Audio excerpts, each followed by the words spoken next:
आप एवं आपका प्यारा परिवार स्वस्थ, सुरक्षित, सुखी एवं समृद्ध रहें, यहीं पर प्रार्थना करते हैं।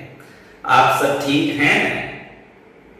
अब आज हम देखेंगे कि स्त्री और पुरुष को स्नान कैसे करना चाहिए। आप शायद सोच रहे होंगे कि महाराज आप यहां घूम के हमारे स्नान घर तक पहुंच गए।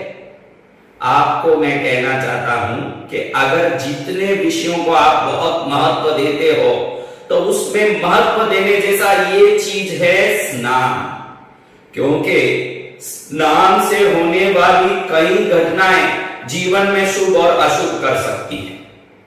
स्नान बहुत महत्वपूर्ण वस्तु है जिसको समझने के बाद आप पूरी तरह से बोल देंगे कि हाँ सच्ची में स्नान एक महत्वपूर्ण वस्तु है। सबसे पहले स्त्रियों को खड़े होकर के स्नान करना ही नहीं चाहिए, और आज की तारीख में हर स्त्री ज्यादातर खड़ी होकर के नहाती है। और जब खड़े होकर की स्त्रियां नहाती हैं तो गर्भ की थैली में पानी भरना और गर्भ की थैली में पानी की गांठें होना और सिस्ट होना और मासिक धर्म का अनियंत्रण हो जाना, ज्यादा पीछे आगे हो जाना और शरीर में खूब वजन बढ़ जाना, ये सभी चीजें जिसको आप जानते नहीं है वो मात्र खड़े होके स्नान करने से ही होता है। खड़े होके जब भी हम स्नान करते हैं तो वो जल शरीर में उतर करके गर्भ की थैली में भरता है। इसलिए स्त्रियों को जरूर बैठकर ही स्नान करना चाहिए, वो भी छोटा लकड़ी का स्टूल हो, इस प्रकार बैठे जिससे हमारे पैर अपने पेट तक ऊंचा आ जाए, तो पेट में दबाव पड़ने के कारण पेट में इकट्ठी होने वाली सभी जल बाहर निकल जाएं, शरीर मजबूत हो, स्वस्थ हो और श्रेष्ठ हो। आज की तारीख में जितनी बच्चियों को मेंसेस का प्रॉब्लम होता है और विभिन्न प्रकार से परेशान होते हैं, और भारत में आज कम से कम 100 में 40% लोगों को पुत्र उत्पत्ति में जो कमी आ रही है, इसका कारण भी बैठ करके नहीं नहाना सबसे बड़ा कारण बनता है। क्योंकि इससे गर्भ की थैली पर जो ढीलापन आता है, जो गर्भ की थैली एक प्रकार से खिंचाव में आती है खड़े खड़े नहाने से, ये भी बहुत बड़ा कारण बनता है। आपके घर में आपकी बच्चियों को, आपकी पुत्रियों को, जो भी इस वीडियो को देख रहे हैं वो महिलाएं, कृपया बैठ के नहाने का आदत शुरू करें, जिसमें आप बाद में देखेंगे कि बहुत सारे फर्क। क्योंकि एक जमाने में आप देखे होंगे आपके दादी, उनके पूर्वजों के, हमारे दादी माँ पूर्वज रसोई भी बैठ के बनाते थे। कोई भी दान चून को फटकारना हो, दान चून को सफाई करना हो तो बैठ करके साफ करते थे। कोई आटा पीसना हो तो बैठ करके चक्की में पीसते थे, चटनी बनाना हो, कोई कर्म करना हो तो बैठ करके करते थे।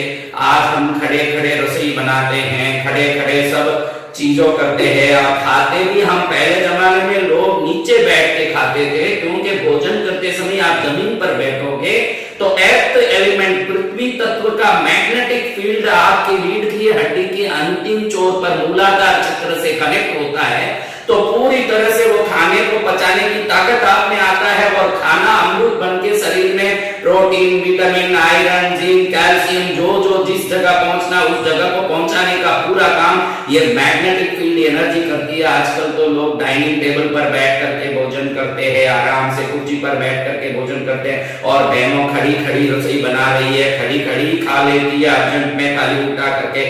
जिस काम को बैठ करके करना उस काम को बैठ कर ही करें तो बहुत लाभ हो। क्योंकि आज हम जितना बिल डॉक्टरों को भरते हैं, दवाइयों का भरते हैं, घर में होने वाले वाद विवाद, चिड़चिड़ापन से दुखी होते हैं, ये सब कारण यही है कि हमने हमारी जीवन शैली को इस प्रकार से उल्टा कर दिया, जिसका हम अब फल भोग रहे हैं, दुख से, बीमारी से, घर में विवाद वाद संकट से।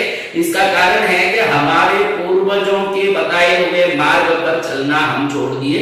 लड़कियां इतनी वजन मोटी मोटी हो रही है, खड़ी खड़ी नहा रही है, तो जापानीज वाटर हीलिंग के जो एक्सपर्ट है नोजारू एमोटो, उनका वीडियो देखेंगे तो बताएंगे कि भाई पानी में कितनी ताकत है, जिसका सही उपयोग हम समझ लें तो वो पानी हमारे लिए 1000 काम कर सकते हैं। साधारण से साधारण एक गंवार व्यक्ति भी ये बता सकता है कि जब वो बहुत थक जाता है या बहुत यूं सुस्त होता है तो नहाते ही वो एकदम ताजगी महसूस करता है। हम सब, आप भी जब भी नहाते हैं, नहाते ही आप कहते हैं कि मैं नहा के आ गया, बहुत फ्रेश फील कर रहा हूं, क्योंकि पानी में वो तरंगे हैं जो हमारे अंदर और बाहर की जितनी अशुद्धियां हैं सबको बाहर निकलने की ताकत रखती है।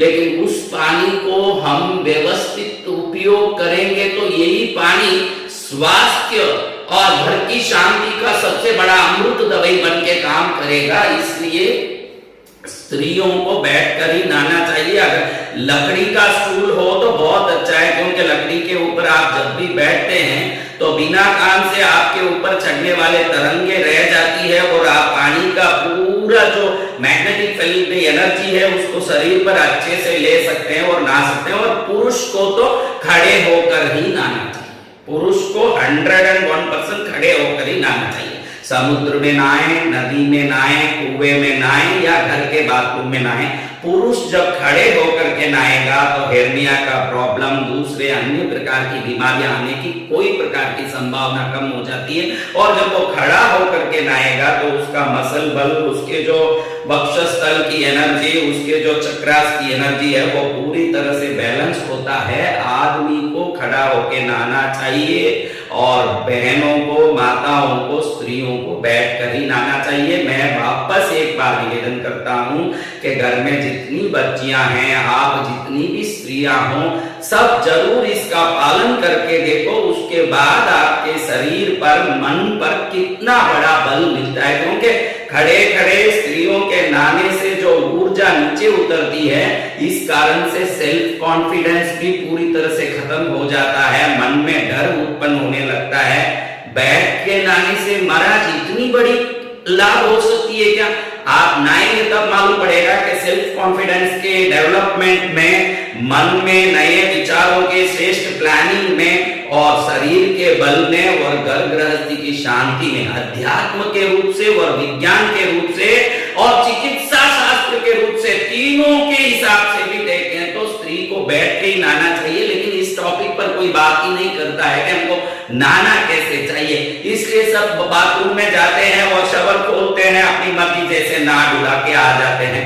एक छोटा लकड़ी का स्टूल हो जिस पर बैठ के स्त्रियों का नहाना हो, इतना छोटा हो, कम से कम 1 फुट का हो, तो उनका पैर थोड़ा ऊंचा आएगा तो उनकी शरीर के गठन पर बहुत अच्छे से असर पड़ेगा, जिससे वो स्वस्थ, सुखी, दीर्घायु और घर को संभालने वाली देवी माँ के रूप में रहेगी। ये प्रार्थना है कि माताएं बैठ करके स्नान करें और पुरुष खड़े होकर के करें। जब आप स्नान करते हैं, बाद में सबसे पहले पीठ को पहुंचना चाहिए। आज तक मैंने दुनिया के हर व्यक्ति को देखा सीधा टवल लेकर सिर रगड़ने, मुंह रगड़ने लगता है। आध्यात्मिक शास्त्र कहता है कि पीठ दरिद्रता का निवास स्थान है। पहले उस जगह को पहुंचने से दरिद्रता दूर होती है, बाद में सिर, मुख, हाथ, पैर को पहुंचने से लक्ष्मी के अंग प्रकाशित होते हैं। इस कारण से सबसे पहले पीठ को ही पहुंचना चाहिए, बाद में सिर, मुख, शरीर को पहुंचना चाहिए।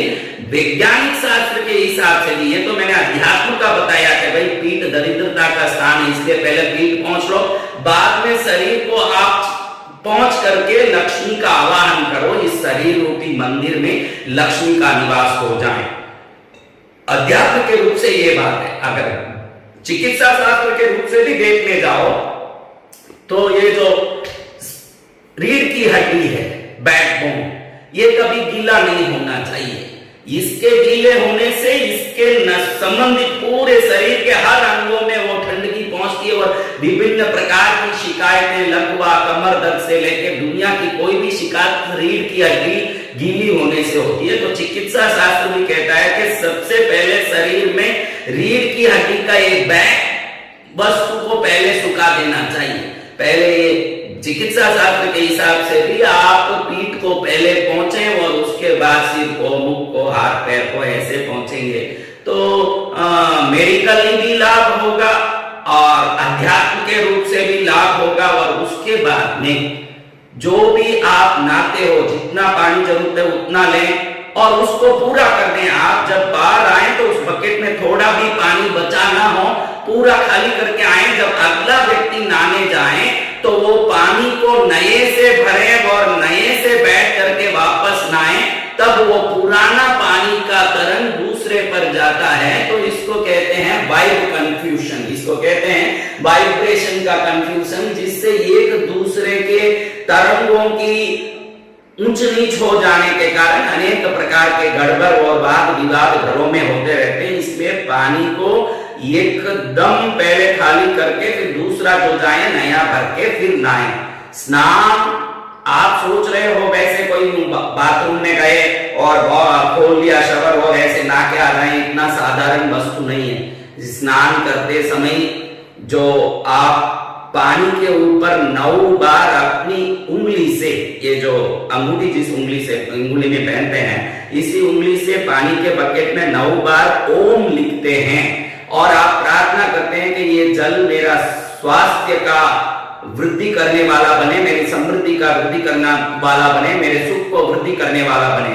अगर ऐसे जल पर ओम 9 बार लिखते हैं और ये प्रार्थना करते हैं, उसके बाद आप कुछ ही दिन में चमत्कारी रूप से देखेंगे कि आपकी एनर्जी में, आपकी खुशी में, आपके उत्साह में, आपके श्रम के फलों का मिलने में बहुत बड़ा वृद्धि हुआ है। निश्चित ये लाभ होता है। कोई विशेष रूप से चाहते हैं कि भाई हम स्नान करने के पहले कोई मंत्र बोलें, तो वो लोग ओम अमृते अमृतोद्भवे अमृतवर्षिणी अमृतम श्रावय श्रावय स्वाहा, पहला जल का लोटा जब हाथ में लेते हैं तो इस मंत्र को बोल के उस जग को हाथ में लेके ओम अमृते अमृतोद्भवे अमृतवर्षिणी अमृतम श्रावय श्रावय स्वाहा, जल को हम कहते हैं कि तू अमृत है, अमृत से उत्पन्न हुई है और अमृत की वर्षा करती है, मेरे ऊपर अमृत का स्नान करा है जल माता। ऐसे बोल के जब हम 3 बार इसको पहला जल को ऊपर डालते हैं तो ये जल के तरंगों में हमारी भावना की शक्ति जब प्रवेश करेगी तो ये जल हमारा मनोकामना पूर्वक संजीवनी बूटी की तरह काम करने लगेगा, ये बोल सकते हैं। और कुछ लोग सनातन धर्म के और भारतीय संस्कारों में पले हुए लोग ओम गंगे च यमुने चैव गोदावरी सरस्वती नर्मदे सिंधु कावेरी जले अस्मिन् सन्निधिं कुरु, ये भी बोलते हैं। कुछ लोग सभी नदियों को अपने जल में, अपने ग्रह के, अपने बाथरूम में जो भी बकेट वगैरह रखा है उसमें उन नदियों को आवाहित करते हैं। गंगे च यमुने चैव गोदावरी सरस्वती नर्मदे सिंधु कावेरी जले अस्मिन् सन्निधिं कुरु, गंगे यमुना गोदावरी नर्मदा सिंधु कावेरी आदि सप्त नदियों की जल की शक्तियां इसमें प्रवेश करें, जिससे मुझे पवित्र नदियों में स्नान करने का पुण्य मिले। इस भावना से प्रार्थना करके उन नदियों के तरंगों को मंत्र द्वारा प्रार्थना करके अपने जल में मिश्रित किया जाता है। फिर नहाने से सप्त नदी जल के स्नान का लाभ मिलता है। आप स्नान को व्यवस्थित कर लोगे, स्नान करने के तरीकों को व्यवस्थित कर लोगे तो आप इतने सारे लाभ प्राप्त करेंगे कि आपने कभी सोचा भी नहीं होगा। मैंने आज ये वीडियो बनाने के पहले सोचा कि कोई ऐसी वीडियो बनाएं जिसके बारे में कोई बात ही नहीं करता हो, क्योंकि स्नान करने को व्यक्ति एक नित्य क्रिया मानता है, एक साधारण क्रिया मानता है और फटाफट उसको करके बाहर आ जाता है। लेकिन जब हम स्नान को हमारे जीवन के नित्य महत्वपूर्ण अंगों में एक वस्तु बना लें और उस वस्तु को व्यवस्थित रूप से करने लगे तो ये स्नान से जो आपको बल मिलेगा, निश्चित ही आप देखेंगे कि लाइफ का टर्निंग पॉइंट में हम जिन जिन चीजों को पूर्वजों ने महत्व दिया उन चीजों को हम भी महत्व देने लगे और वो महत्व को समझें। यही हमारे टर्निंग पॉइंट का सबसे बड़ा कारण बन सकता है।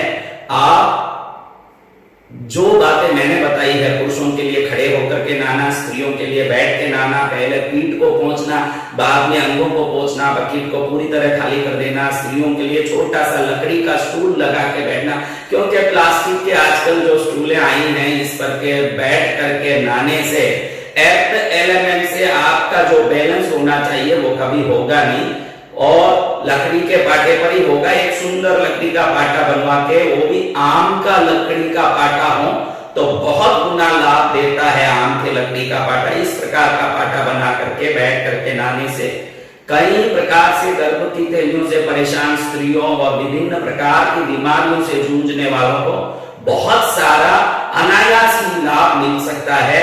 आप इन ज्ञानों से पूर्ण रूप से लाभ उठाएं और इसके लाभ से भारत देश में विभिन्न प्रकार के तकलीफों, दुखों, बीमारियों, संकटों से मुक्ति मिले। मात्र ये एक ही मेरी इच्छा और कांक्षा है।